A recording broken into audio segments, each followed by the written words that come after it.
So guys market में investors की expectations काफी हाई रही कंपनी के रिजल्ट से।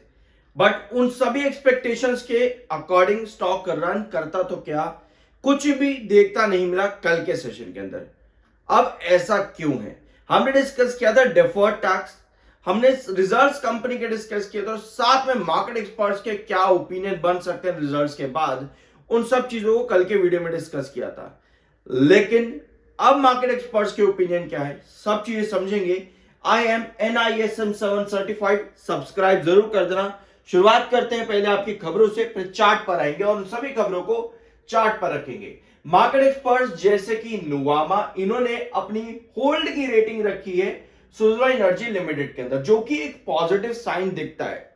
वेयर आज अगर आप मार्च के रिजल्ट कंपनी के देखोगे ना, जहां पर डेफर्ड टैक्स था कंपनी का, ध्यान से सुनना, मार्च क्वार्टर के अंदर भी कंपनी का डेफर्ड टैक्स आया था और तब से आपको शेयर में गिरावट दिख रही है।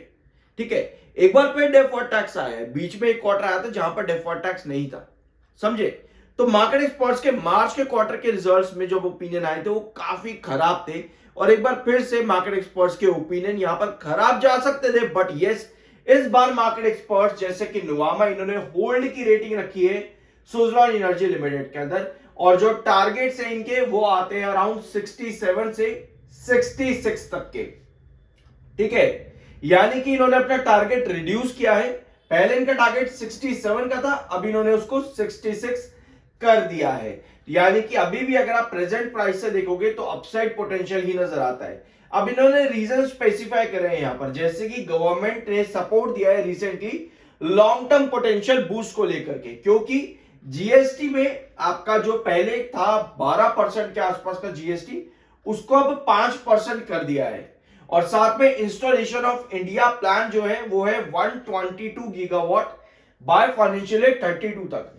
और सुज़लोन इस सेक्टर के अंदर एक बड़ी कंपनी है, एक बड़ा नाम है सुज़लोन, तो ऐसे में सुज़लोन से एक्सपेक्टेशन भी बढ़ जाती है। तो मार्केट एक्सपर्ट्स नुवामा ने होल्ड की रेटिंग रखी है, लेकिन अपना टारगेट 67 से 66 कर दिया है। अब आते हैं आपकी और रिपोर्ट्स पे।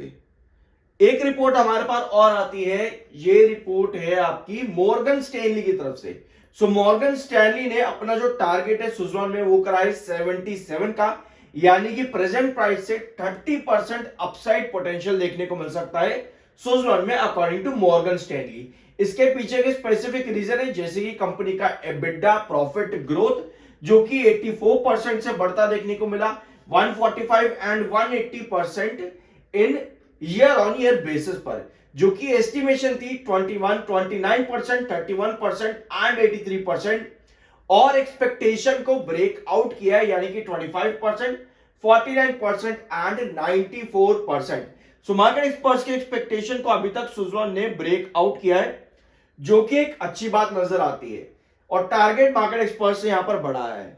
अब आते हैं आपके स्पेसिफिक रीजंस पर कि क्यों आज की डेट के इन्वेस्टर्स के लिए सुज़लोन एक बहुत बुरी कंपनी हो सकती है। शायद ये एक श्राप भी रहे आप इन्वेस्टर्स के लिए, अगर आप प्रेजेंट इन्वेस्टर हो यानी नए इन्वेस्टर हो।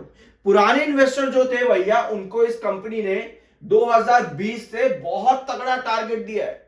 तो जब बात आती है लॉन्ग टर्म की, तो भैया वो लॉन्ग टर्म के इन्वेस्टर यहां पर वो सारा रिटर्न लेकर के गए हैं।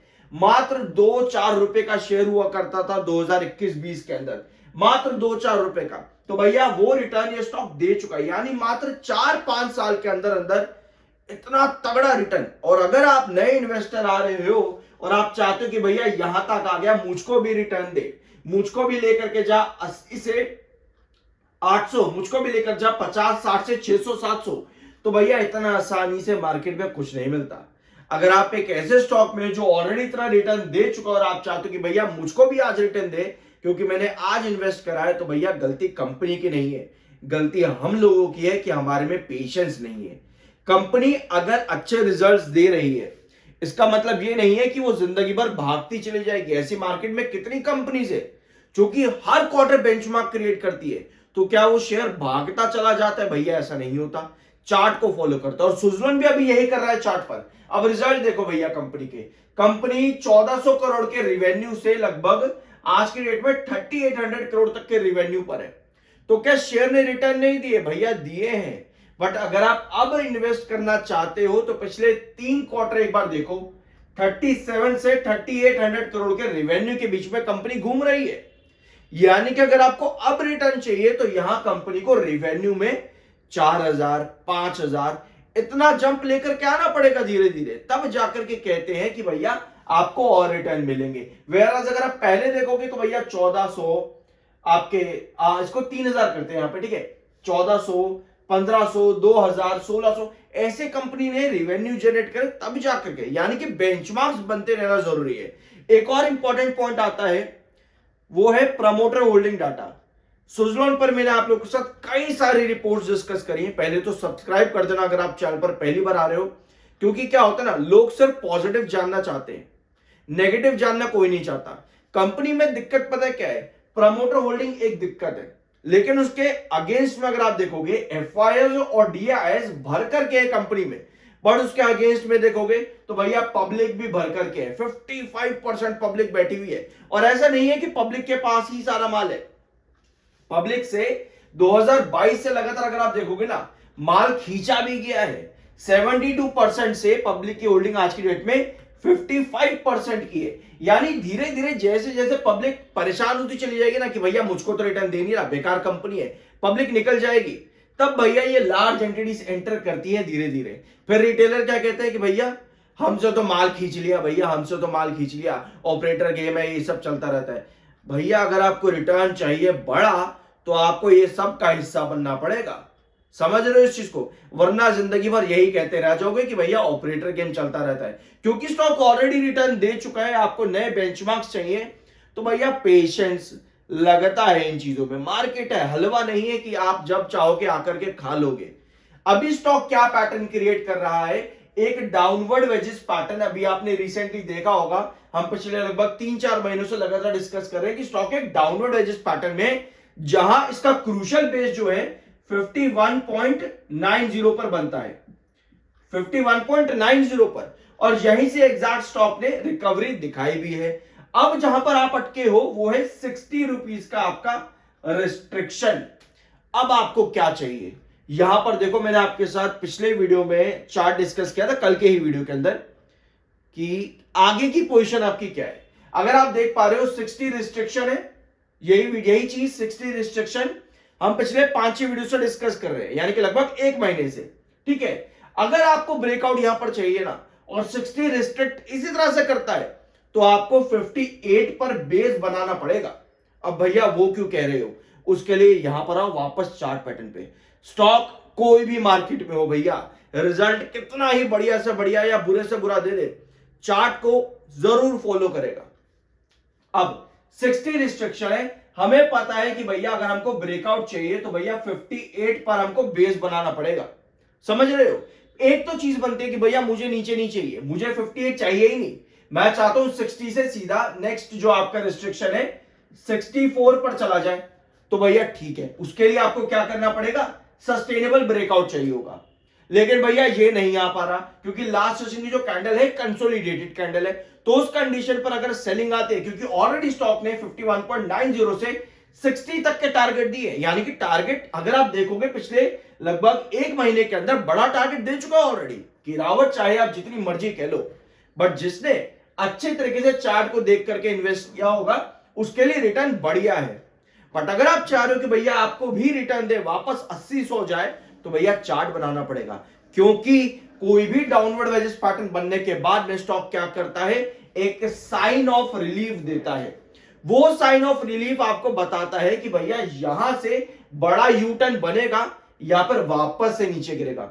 अब हमें चाहिए भैया सस्टेनेबल ब्रेकआउट, जिसकी पॉसिबिलिटी कम नजर आती है। तो अगर हमें इस डाउनवर्ड वेजिस पैटर्न के बाद में एक अपवर्ड वेजिस पैटर्न चाहिए, तो भैया 58 पर बेस बनाना पड़ेगा, 58 पर बेस बनाना पड़ेगा। अगर ये बेस बन जाता है तो भैया आप ब्रेकआउट की तरफ जा रहे हो।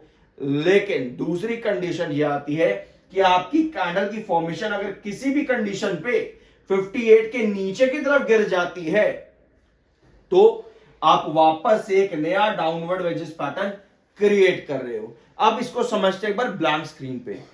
वैसे चैनल पर बहुत सारे वीडियोस हैं, जैसे कि बीएससी लिमिटेड, इरेडा और भी IRFC, टाटा स्टील लिमिटेड, इन सब पर ना ये पूरा पैटर्न जो मैं डिस्कस करने वाला हूं और जो अभी तक किया है इस वीडियो के अंदर, वो सब आप बहुत अच्छे समझ सकते हो। अभी क्या कंडीशन है, जो हुआ नहीं है हम उसको डिस्कस कर रहे हैं।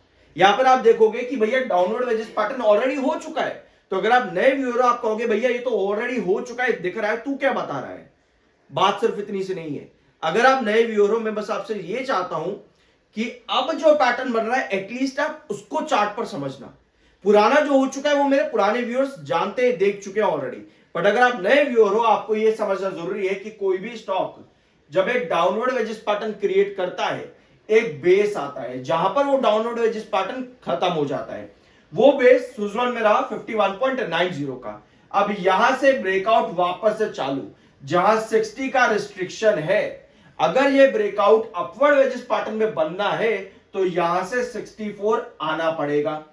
बट अगर स्टिल हम लेते हैं कि 58 का हमारा इंपॉर्टेंट बेस है, जहां से आपके अपवर्ड वेजेस पैटर्न कैसे बनते हैं, पहले तो ये बताओ। बढ़ते बेसिस और बढ़ते रिस्ट्रिक्शन तब बनते ना आपके अपवर्ड वेजेस पैटर्न। तो भैया पहले आपका बेस कितना था 51.90, अब आपको बेस कितने पे बनाना है 58 पे। तो आपके बेसिस बढ़ने जरूरी है। अगर ये बेस 58 पे हो जाता है मतलब ये है कि हमारे बेसिस बढ़ रहे हैं, और बेसिस अगर बढ़ते हैं इसका मतलब ये है कि आप ब्रेकआउट की तरफ जा रहे हो। ये होता है एक डाउनवर्ड वेजेस पैटर्न के बाद अपवर्ड वेजेस पैटर्न। लेकिन कई बार स्टॉक क्या करते हैं, एक डाउनवर्ड वेजेस पैटर्न के बनाने के बाद में एक नया रिस्ट्रिक्शन बना लेते हैं, यानी कि डाउनवर्ड वेजेस पैटर्न एक और। तो उस कंडीशन पे अगर 58 ब्रेकडाउन होता है, 58 अगर ब्रेकडाउन होता है तो आप 51.90 तोड़ देते हो। यानी कि अभी आपको सुजलॉन में चार्ट पर बड़ी नजर रखनी पड़ेगी। जो भी नेगेटिव्स हैं जैसे कि मैनेजमेंट इश्यू या फिर प्रमोटर होल्डिंग डाटा, सब मैंने आपके साथ चैनल पर सारी रिपोर्ट्स ऑलरेडी अवेलेबल है, जरूर देख लेना, सब्सक्राइब कर देना। बाय सेल की कोई रिकमेंडेशन नहीं, वो आपकी मर्जी और ओपिनियन होना चाहिए। मिलता अगले वीडियो में।